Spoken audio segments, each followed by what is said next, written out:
Welcome to the Independent Advisors Podcast, where we dive into the world of stocks, tradable markets, and financial planning with Jessup Wealth Management's Chief Investment Officer, Mark McEvely, and CEO, Matt Jessup. You'll hear tips, tricks, and strategies to address your financial well-being, and most importantly, conveyed in a way that everyone can understand. Here are your hosts, Mark and Matt. Welcome to episode 337 of the Independent Advisors Podcast. On today's show, we'll be covering a few timely and important topics, including net flows into consumer staple stocks, housing affordability, relative performance of hardware versus software, update on the January barometer, economic cycle discussion, and important dates that will occur for the market in the month of February. Whether you're tuning in for market insights, planning tips, or just staying informed, there's something here for you. This week, my guest host, Aaron Kramer. Welcome, Aaron. Happy to be here. I don't want to forget, Aaron Kramer, CFP. Appreciate that. Absolutely. You worked hard for that. It needs to be said. Love it. I appreciate that. So before we kind of dig in to big headlines and current events, Mr. Kramer, you want to do pricing for our listeners and viewers? I am ready. Let's do it. Starting off with the S&P 500, year to date is up 0.4%. Excuse me, if I can speak. Month to date is down 0.81% or 81 bips. The Dow is up almost 3%, 2.99% year to date, up 1.25% month to date. The CompQ or NASDAQ is down 1.45% year to date and down 2.38% month to date. IWM, which is small caps, is up 5.83% year to date and up 0.34% month to date. VEU or Vanguard or the ex-United States FTSE All World, that mouthful of an index, is up plus 6.44% for the year and up 0.73% month to date. The 3-month Treasury sits at 3.67%, 2-year Treasury sits at 3.50%, and the 10-year is at 4.24%. And all that data comes from stock charts at 9 a.m. this morning. Before we get into this week's show, listeners, if you've been enjoying the Independent Advisors Podcast, I'd encourage you to head to our website, jessupwealthmanagement.com. I offer a 15-minute initial call where you can discuss your financial goals and see if JWM is a good fit for your needs. Scheduling is easy. Once you land at the jessupwealthmanagement.com website, just click Schedule Initial Call and select a time that works best for you. There's a quick survey to fill out that will help guide the conversation and ensure your time is used efficiently. If you're ready to learn more, visit jessupwealthmanagement.com and book your call today. Perfect. One observation I want to throw out there, Mr. Kramer, has to do with international performance. Very strong again. Strong going to start the year. Observation we've talked about a couple times in the podcast, dollar weakness. Mm-hmm. So, kind of juices up that international return, doesn't it? Bingo. And so I wonder if people front load this trade a little bit more and the dollar starts to strengthen, that obviously is going to become a headwind for international stocks, at least through the lens of history. When you look at Trump's first term in presidency, the dollar weakness bottomed in the first half of his second year. And that's exactly where we're at. Yeah. So if history repeats itself, I'm not saying that it will. I think there's a lot of market participants looking strongly at the dollar. Let's say the rotation. first half of this year. And if you start to see some dollar strength, it makes me question how these international stocks will hold up. Exactly. Well, let's go to big head. I think it's going to be interesting to see how this all pans out on that front. Big headlines and current events, Aaron. Just the big thing I think it's been talked about in the market this week is additional headlines regarding AI developments, and that's been fueling market volatility. So how I'll kind of categorize this for our listeners and viewers, this is not the first time. This is kind of a rinse and repeat kind of topic over the past couple of years. So what's happening this past week? There has been a little bit of a sell-off in software, some data analytics and AI-related stocks. It's partly triggered by new announcements of AI softwares that are available. It's contributing to market volatility as investors are trying to pan out potential winners and losers. my initial reaction when I see this type of action. This is very speculative. Short-term This volatility. Exactly. People are shooting first, asking questions later. Historically, these things tend to provide, I think, opportunities. Yeah, absolutely. But, I would expect this type of volatility as the year goes on, not only on the political front. And I know I spent time going through a listing of double-digit topics and themes to watch, but I think as the year goes on, continued announcements of innovation on the software AI tech side, you got to expect it. Yeah, absolutely. You have to expect it. It's a fluid environment right now, for sure. It really is. So, Aaron, why don't you start off? What caught your eye this past week from kind of a research or topic standpoint, sir? Yeah, I was perusing Twitter, or X nowadays, and found some good pieces here. The first one is a post from Joe Weisenthal on February 4th, so yesterday. It's hot off the press, baby. Yeah, it's hot off the press. Hot off the press. A chart from Bank of America, their research group, and it shows net flows into consumer staple stocks. So his tweet says, Bank of America says that buyers have been pouring into consumer staple stocks at the fastest pace on record. So this is going back to 2008 is where this data is from. So that's interesting to me. I think it's, it might kind of play into what we've been previewing and thinking. Yeah. We might see some short-term rotation into these areas. Yep. As tech prices are slightly elevated right now. Yep. But I don't know. I think it might be short-lived. Is my opinion. What's your opinion on not to give recommendations for or against these areas of the market, but I think you articulated that very well, Mr. Kramer. What goes through my head is consumer staples were so beaten down last year. I believe this is a pretty good statistic to throw out there. A lot of the brand name consumer staple stocks, a lot of them were off like over 30% last year. The Procter & Gamble's, the Clorox is the General Mills, Colgate Palmolive's, Kimberly-Clark's, Church & Dwight's. Not all of them were off 30% last year, but a lot of them were. Sure. And what happened is the dividend yields that these stocks were spitting off, some of them became north of 4% a year. And I think that became very attractive and juicy in this environment. Might be even more attractive as rates come down, though, right? You got it, right? I wonder, like you, if this is a short-term sector rotation. If Mark were here, he would make the comment that sector rotation is the lifeblood of a bull market. Yeah, absolutely. So as we see these pauses, let's go back to your comment about tech, because I do think it is spot on. Let's say tech takes a rest for a quarter, 3 months, and you see more conservative, unloved, beaten down sectors of the market catch that bid. I think what happens for investors, though, is you reach this paradigm where we're going to get earnings again in another 3 months. Yeah. And all of a sudden, the realization and the facts hit you right in the face. What is General Mills growing their top line and bottom line at? Bingo. Versus XYZ. XYZ stock, right? Right. And I think that is the issue for longer term investors in these slower growth names.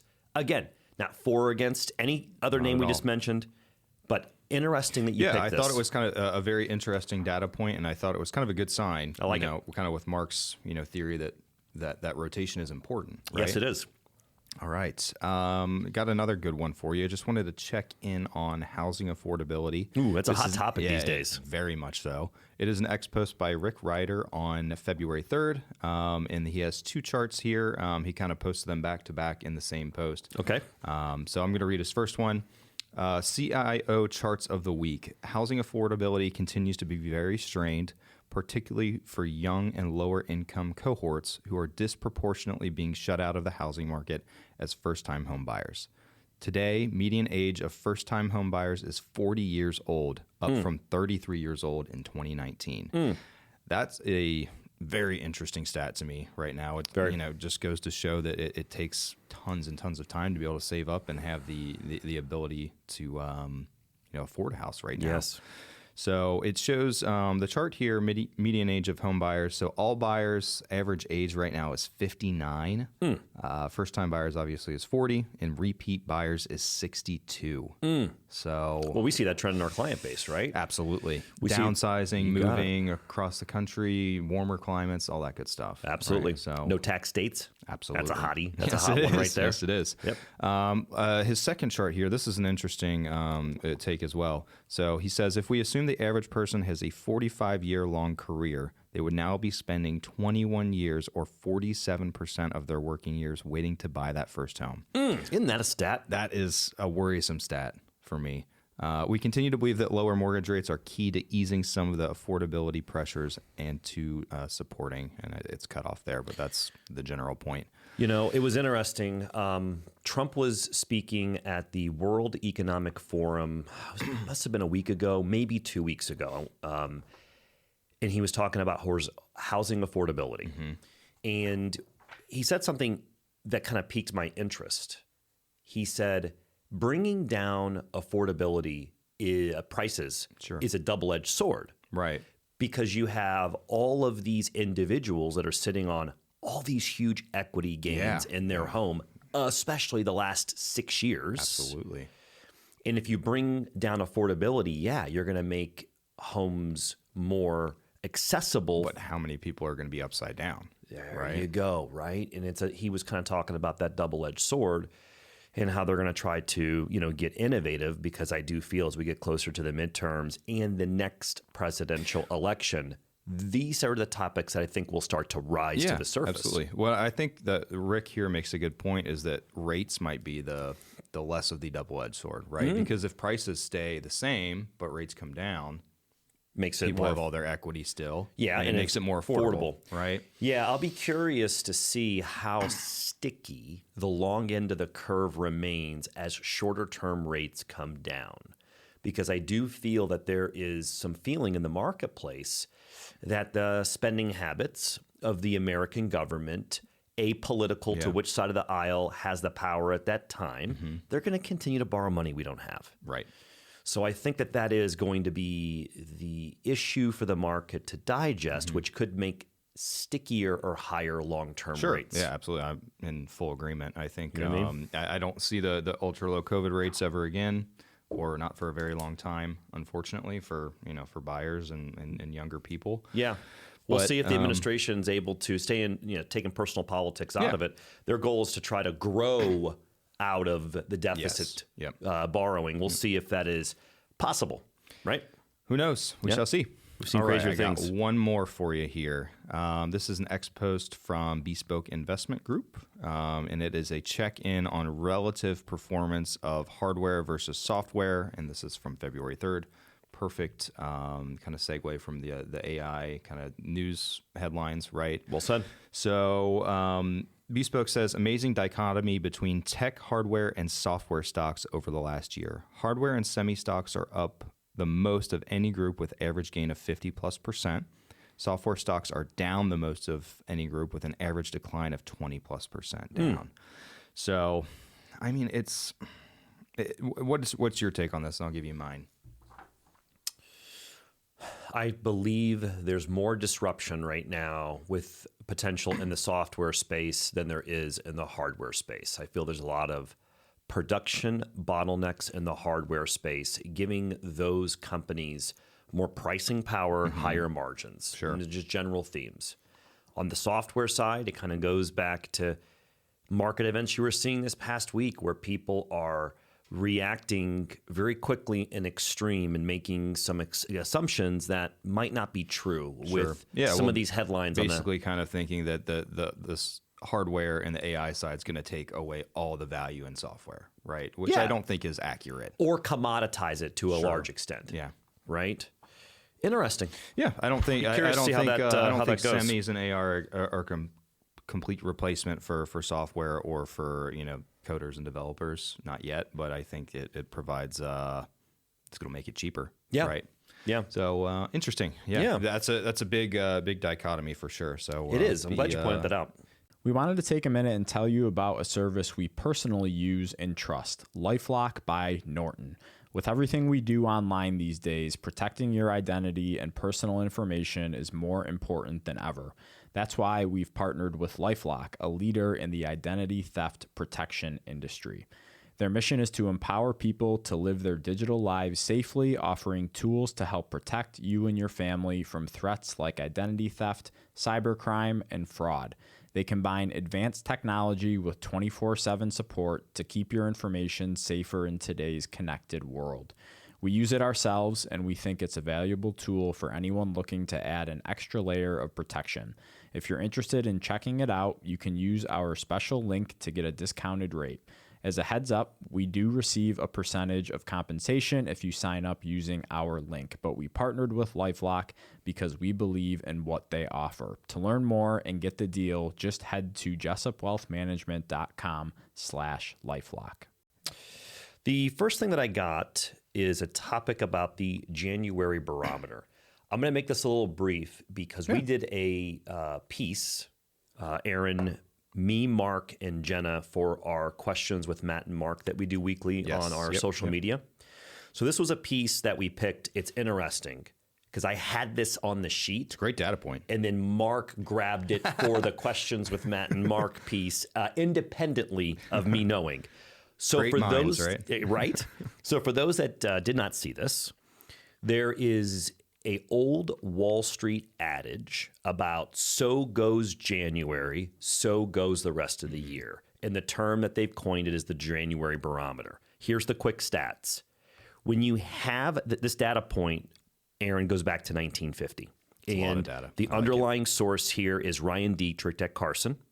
So if the month of January is negative for the S&P 500 going back to 1950, when it's negative, for the rest of the year, the final 11 months, the average return is only 2.1%, with a positive rate of a return of 60%. However, if you have a positive January, it is just up. You go from an average return for the remaining 11 months from 2.1% if it's negative, Aaron, to 12.2 being the average return, with a positivity rate of 87%. Just like Mark said on Questions with Matt and Mark, does this guarantee, one, a positive year, or two, does it guarantee a double-digit year for the S&P? Absolutely not. It does not. However, looking through the lens of history, this tends to be a positive barometer to look at. Yeah. And it turned out positive. The final return for the S&P, 1.37%. The NASDAQ was up 0.95. Sources on that data was stock charts on January 31st, just a little bit ago.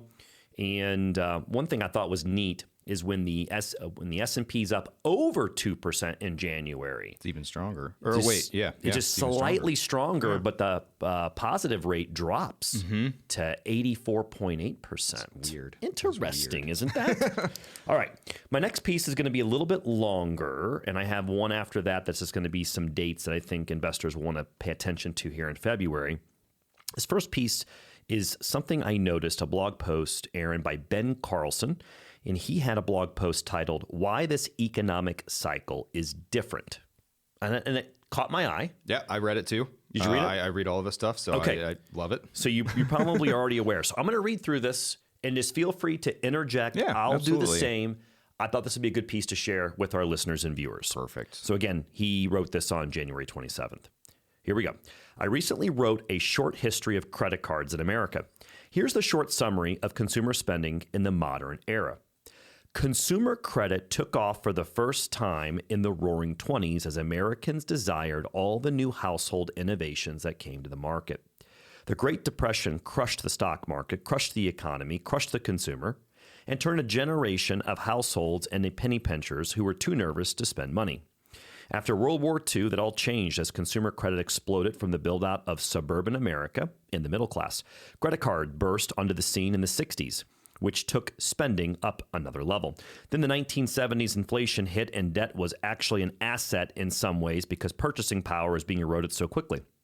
By 1980s and 90s, consumerism and debt had taken over the average household's mindset and bank account. We love to spend money in this country, and we're damn good at it too. Am I allowed to say that, Jenna? It's too late. In many ways, the great financial crisis was caused by the debt accumulation over the previous 30 years or so. That cataclysmic financial crisis was years in the making. But after the 2008 crisis, households on aggregate learned their lesson. No more cash out refinancing to take vacations or buy more houses. No crazy ninja loans. No more adjustable rate mortgages. Household repaired their balance sheets. Yes, debt has continued to rise, but that's going to happen when the economy grows. The good news is that debt has risen at a much slower rate. Take a look at the change in household assets and liabilities by decade going back to 1989. Now, Jenna will put up this illustration for our YouTube viewers. This will be in our show notes.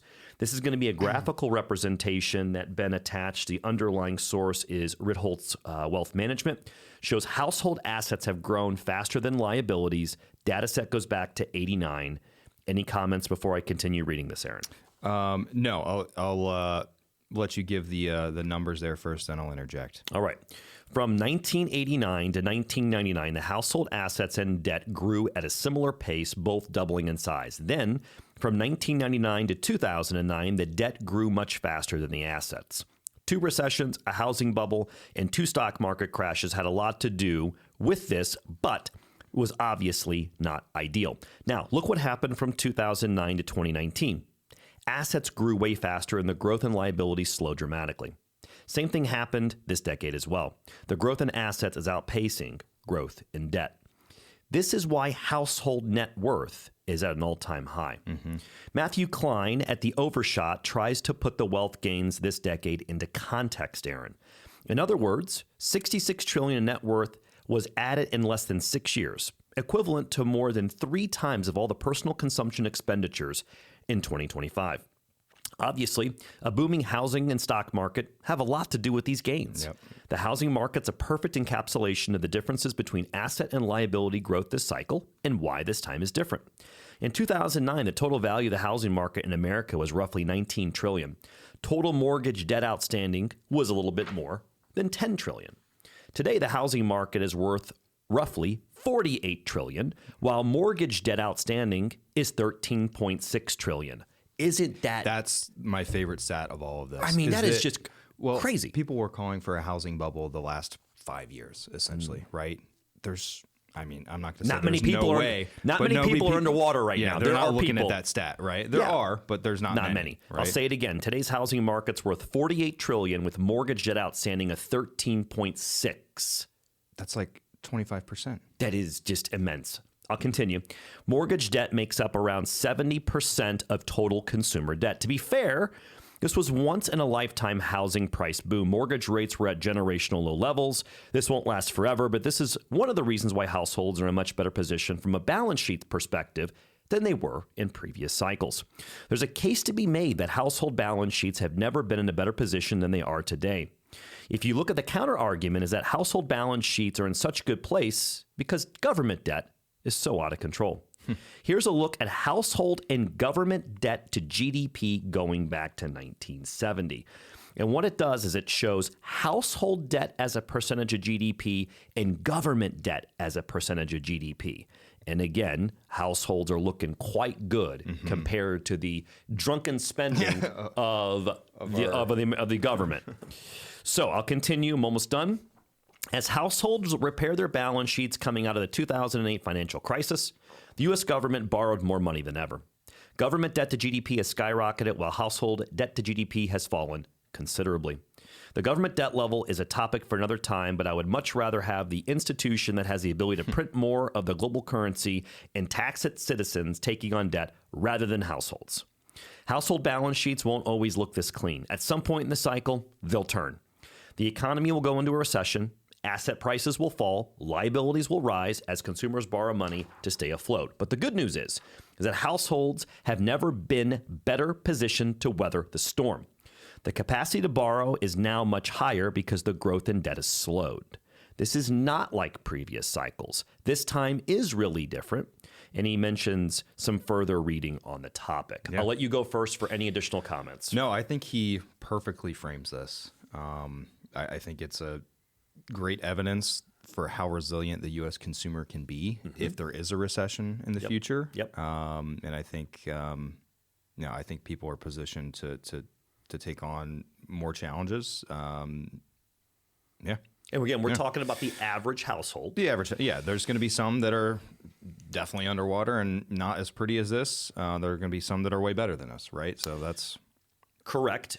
I think about a stat I talked about on the podcast over the past 2 months, and it was a percentage of the average American's household, what the average household's net worth was in cash. interesting. And the stat showed a chart going back to 1950. Okay. And the percentage of assets has risen the past 6 years to 7% of an average household's total financial assets being in cash.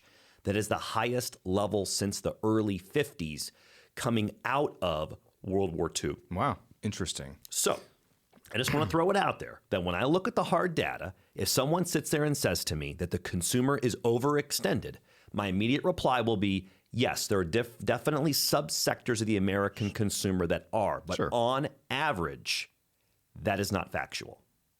It's great. It's not. It's a good data point. All right. Love it. Love it. So last thing I want to do is preview some important dates for the market here in February. I'm going to start doing this a little bit more. Yeah, I like this. Because I think what happens is you have these more volatile days, maybe with some releases, and people might wonder what's going on, right? Okay.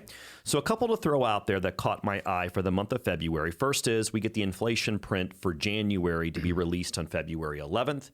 To give people some insight, the previous year-over-year number for CPI was 2.7%. The real-time data, there are research companies that try to predict or reflect real-time prices. They're showing year-over-year inflation and real-time data coming down very quickly. So I'm curious to see how quick these numbers catch up. I will help interpret for the market here, and I'm going to go out and speculate here. My speculation is this number, CPI, continues to come down, puts more of a pressure and expectation for the Fed to lower interest rates. Yep, all right. Agreed. Next, we get U.S. retail sales. It's going to be released on February 18th. Investors are going to be looking to another data point on the health of the American consumer. Then we get U.S. GDP. The advanced estimate for the fourth quarter of last year is going to be released on February 20th.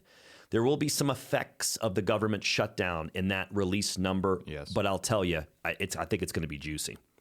Next, we get U.S. Producer Price Index. That's going to be released on February 27th. That's going to give us some read-through, Aaron, on what manufacturers are seeing on the inflationary front. More CPIs, like wholesale price type things. Bingo. And last but not least, with all the talk about tech and AI over the past week, this could be a rinse and repeat of November all over again, where the market waited until Nvidia, not a recommendation for or against, it is one of the largest market cap stocks in the world. They're releasing their earnings on February 25th. And I'm just highlighting it because it's going to create a lot of volatility leading up to it and after that announcement. Most definitely. Is that a good way of saying it, sir? Yep. Perfect. Good stuff. All right. It was a good podcast. Let's skip the financial planning topic of the week. Anything else, Mr. Kramer, top of mind, sir? No. I just think, we've kind of said this already. Some short-term volatility, I think, is in the future, through early this year. I think a lot of it will be short-lived, just bouts of volatility, but that's normal. Right? Yeah. And I'll just kind of reminder, when we look at the average midterm election year, the average intra-year drawdown at some point, it's high, Aaron. It's like 10%. It's like 17. Wow. But the average intra-year rally during a midterm election year, and this data goes back to 1950, is over 30%. Wow. So it's a volatile year is the theme. You gotta expect it. This is definitely a year I would be focused on the long term because I think that we've had a crazy amount of headlines in the first 5 weeks of this year. Expect that to continue. Yeah. Your bingo card is going to look pretty messed up by the time you get to July. It's a check your account statements once a month, not once a day. There you go. Year, right? I like that. I like that. Well, let's sign off. Thank you, everyone, for listening to episode 337 of the Independent Advisors Podcast. That just rolls off the tongue. Aaron, myself, Jenna, Mark, Taylor, the whole team. Nick, we appreciate you listening, and we'll be back next week with episode 338. Thank you for listening to the Independent Advisors Podcast. If you're interested in hearing more, hit the subscribe button so you can be notified every time a new episode gets released. Feel free to share with friends, family, and follow us on Facebook, Twitter, LinkedIn, and X. Mark and Matt will continue to share beneficial information on these social media sites.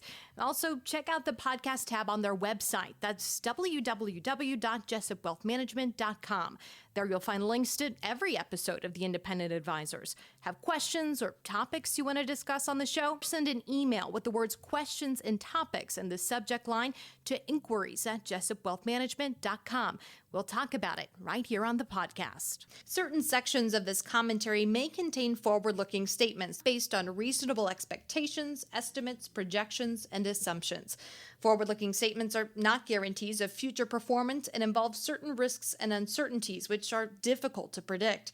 All indices are unmanaged and are not available for direct investment by the public. Past performance is not indicative of future results. This podcast is provided for general informational purposes only and does not constitute either tax, legal, or financial advice.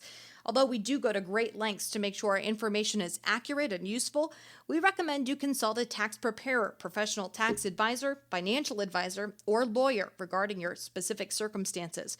Investing involves risk, including the loss of principal. No strategy can guarantee any objective or goal will be achieved.